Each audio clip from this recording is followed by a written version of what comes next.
Good evening.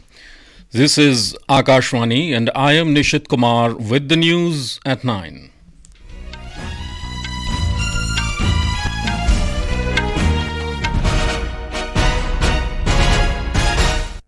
The headlines. Prime Minister Narendra Modi launches several rail, road and drinking water projects in Madhya Pradesh. Nitish Kumar-led NDA government to seek trust vote in Bihar Assembly tomorrow. Sri Lanka and Mauritius to adopt Indian payment system UPI for a faster and seamless digital transaction. Imran Khan's Pakistan Tehreek-e-Insaaf party alleges rigging in the final results of general elections, calls for countrywide protests.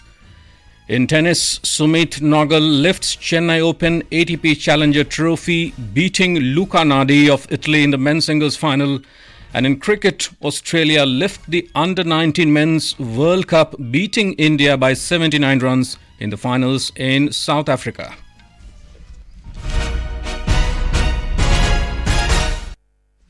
And now the news in detail.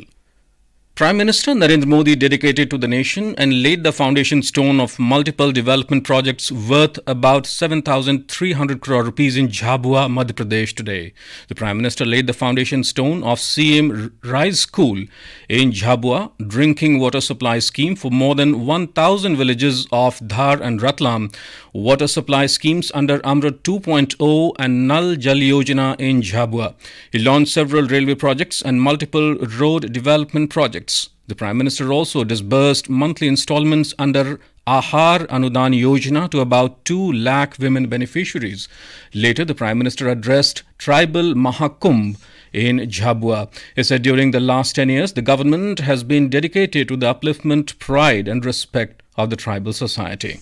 ये BJP की सरकार है जिसने देश के आदिवासी इलाकों में one धन केंद्र खोले हैं ताकि आदिवासी उत्पादों को नए हाट, नए बाजार मिले।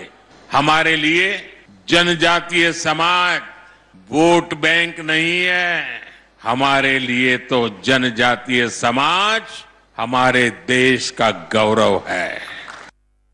Mr. Modi said the BJP government has made a record increase in MSP on forest produce and also increased the number of forest produce items under the ambit of MSP from 10 to 90.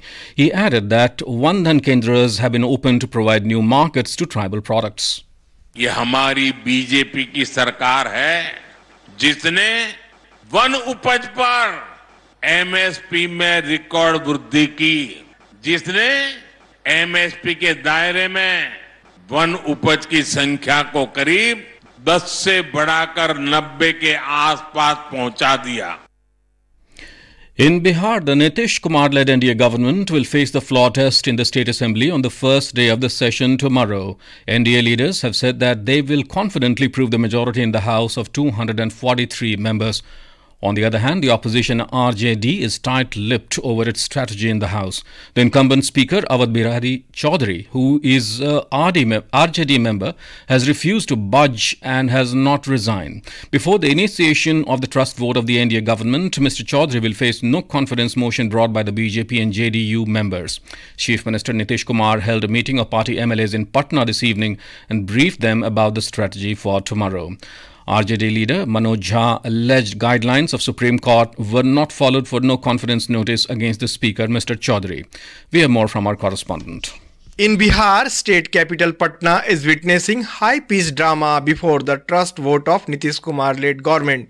All political parties are trying to flock together their MLAs to rule out the threat of poaching from their rival outfits. The RJD and left party MLAs are camping in Patna at the residence of former Deputy Chief Minister Tejasvi Prasad Yadav.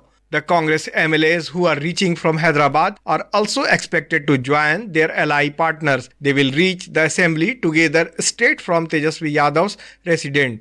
BJP had also shifted its MLAs to Bodh Gaya as its strategy and they also reached Patna this evening. Dharmendra Kumar Rai, Akashwani News, Patna. In the 243-member Bihar Assembly, the magic figure to prove the majority is 122. While the NDA has the support of 128 MLAs, Grand Alliance led by the RJD and Congress has support of 114 MLAs. Delhi police has imposed Section 144 at the borders adjoining Uttar Pradesh ahead of the farmers' agitation to avoid any untoward incident and to maintain law and order. It will be in effect from today till the 11th of March. Gathering of public at all borders between Delhi and Uttar Pradesh and nearby areas in the jurisdictional area of North East District will be prohibited. West Bengal Governor Dr. C.V. Ananda Bose has called for a comprehensive report from the state government on the incident of violence at Sandesh Khali and held discussions with the top brass of the Central Armed Police Force. A press release from Raj Bhavan says the governor also had discussions with the Chief Vigilance Commissioner of India. Dr. Bose, who was attending the Bengal Festival in Kerala, cut short his visit and is returning home. He might visit the trouble spots at Sandesh Khali tomorrow. Eminent Hindi and Maithili literature Usha Kiran Khan passed away today in Patna after a prolonged illness. She was 82. Besides several prestigious awards, she was honored with Padma Shri, the fourth highest civilian award of the country. Born in Leheria Sarai of Darbhanga district in Bihar, Usha Kiran Khan received several literary honors, including prestigious Sahitya Academy and Bharat Bharati Award. The literary world of Usha Kiran Khan is very diverse, which includes child literature, novel and story collections. Doob Dhan, Gili Pank, Kasavan, Jaldhar, Janam Avadhi and Chidiya Chug Gaikhet Sher Shah Suri are some of her notable literary works. This is Akashwani giving you the news. For quick news updates around the clock, follow us on our Twitter handle at AIR News Alerts. Radio की दुनिया में पहली बार आकाशवाणी रचेगा इतिहास, जब दुनिया के सबसे बड़े लोकतंत्र की महामहिम राष्ट्रपति द्रौपदी मुर्मू से अपने लोकप्रिय रेडियो शो नई सोच नई कहानी और radio journey with Smriti Irani की अंतिम कड़ी में इस धारावाहिक की आलेखिका, शोधार्थी और वार्ताकार केंद्रीय महिला एवं बाल विकास मंत्री स्मृति ईरानी राष्ट्रपति के प्रेरणादायी जीवन के अनकही दास्तानों से हमें कराएंगी रूबरू। तो मौका न छोड़े इस ऐतिहासिक कार्यक्रम को ट्यून करें। विश्व रेडियो दिवस मंगलवार 13 फरवरी को सुबह 9 बजे आकाशवाणी गोल्ड के समूचे नेटवर्क पर, पुनः प्रसारण शाम 7 बजे आकाशवाणी रेनबो के समूचे नेटवर्क पर।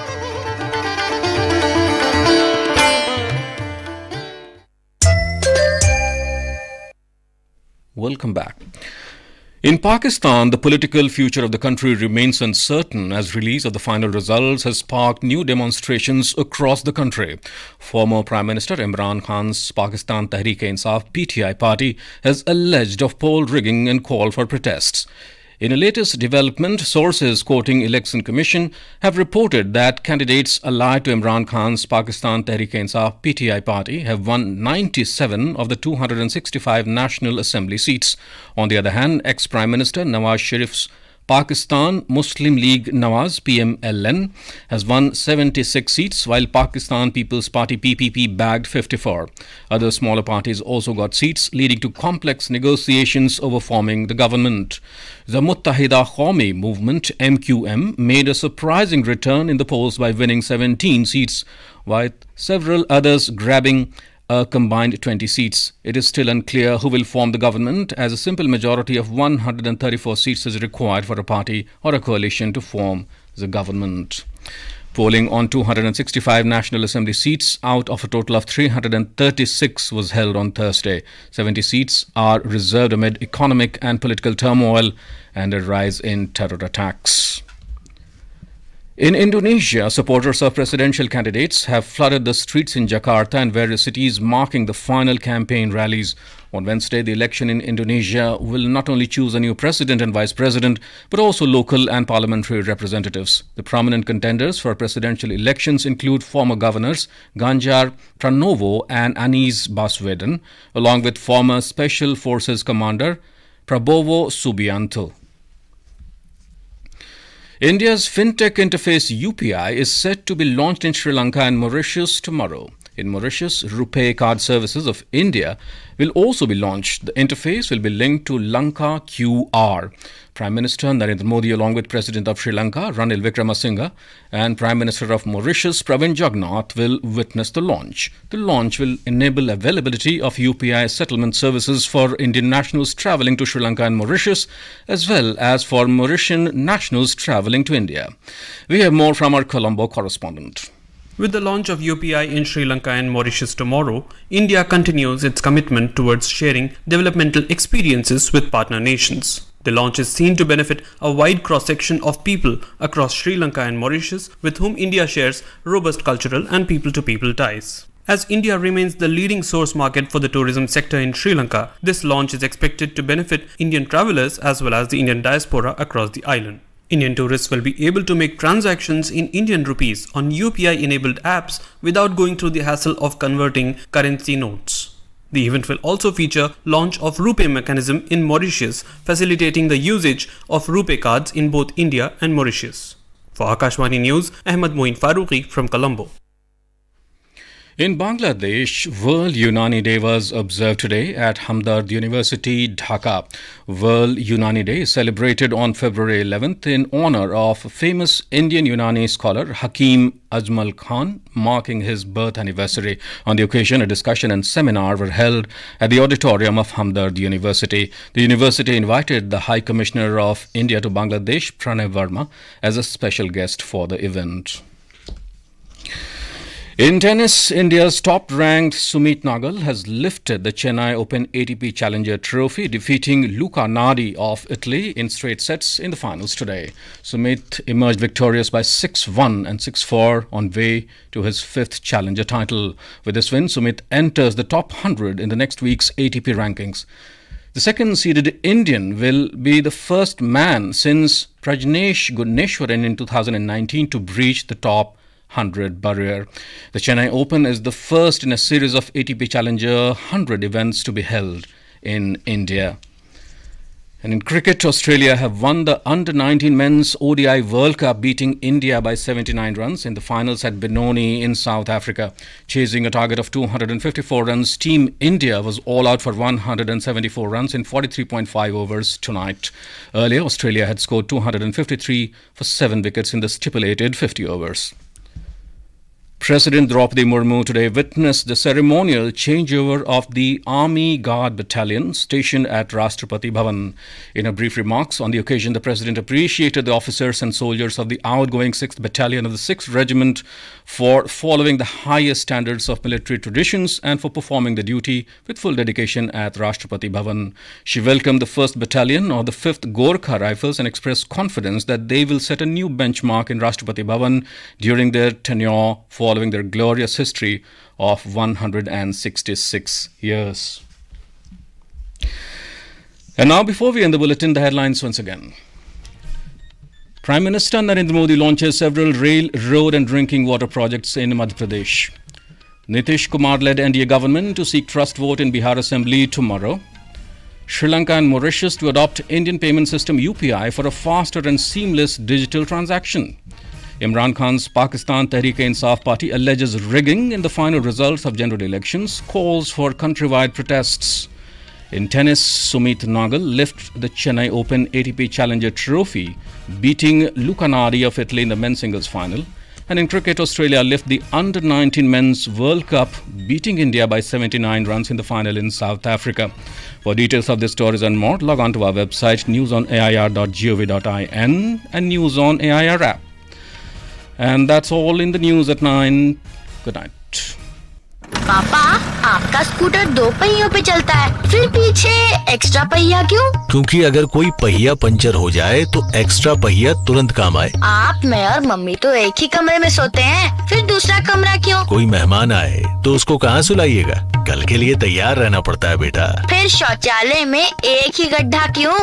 बिटिया ने सवाल तो कायदे का पूछा है। प्रधानमंत्री मोदी जी का देशवासियों से आग्रह है कि स्वच्छ भारत मिशन ग्रामीण कार्यक्रम में साथ निभाएं और 2 गड्ढे वाला शौचालय बनवाकर अपने गांव को संपूर्ण स्वच्छ बनाएं। जागा रे जागा रे जागा, गाँव जागा रे जागा रे जागा रे जागा। पेयजल और स्वच्छता विभाग, जल शक्ति मंत्रालय की पेशकश।